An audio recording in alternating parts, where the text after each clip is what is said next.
اعوذ باللہ من الشیطان الرجیم بسم اللہ الرحمن الرحیم السلام علیکم ورحمۃ اللہ وبرکاتہ۔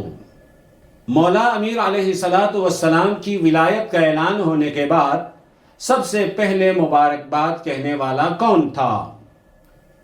اس سوال کا جواب ہمیں اہل سنت برادران کے حدیث کی معتبر ترین کتابوں اور تاریخ کی معتبر ترین کتابوں میں یوں ملتا ہے۔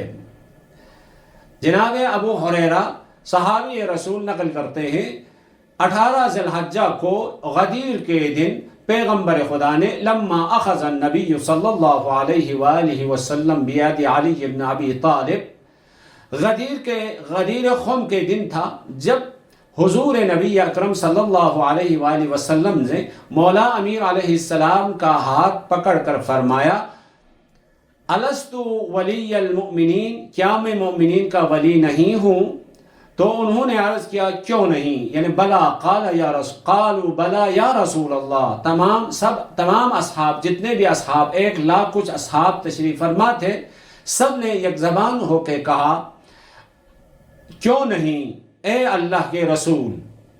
جب سب نے اس طرح سے اعتراف اور اقرار کیا تو قال من کنت مولاہ فعلی مولا، تو پیغمبر خدا نے فرمایا جس کا میں مولا ہوں اس کا علی مولا ہے، یعنی جو اختیار پروردگار عالم کی جانب سے مجھ محمد کو سپرد ہوا ہے وہ تمام اختیارات میں نے علی ابن ابی طالب کا حوالہ کر دیا۔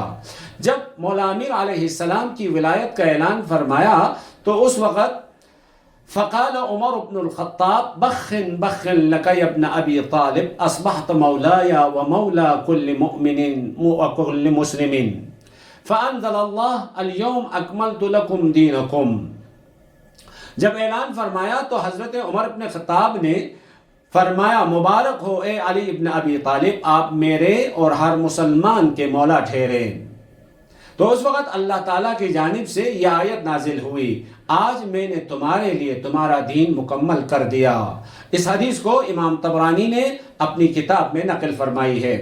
امام طبرانی نے معجم الاوسط جلد نمبر 3 صفحہ نمبر 324 میں، خطیب بغدادی نے تاریخ بغداد جلد نمبر 8 صفحہ نمبر 290 میں، علامہ ابن عساکر نے تاریخ دمشق جلد نمبر 45 صفحہ نمبر 176 میں، علامہ ابن کثیر نے البدایہ والنہایہ جلد نمبر 5 صفحہ نمبر 464 میں، اور علامہ فخر الدین رازی نے تفسیر کبیر جلد نمبر 11 139 میں اس حدیث کو نقل کی ہے۔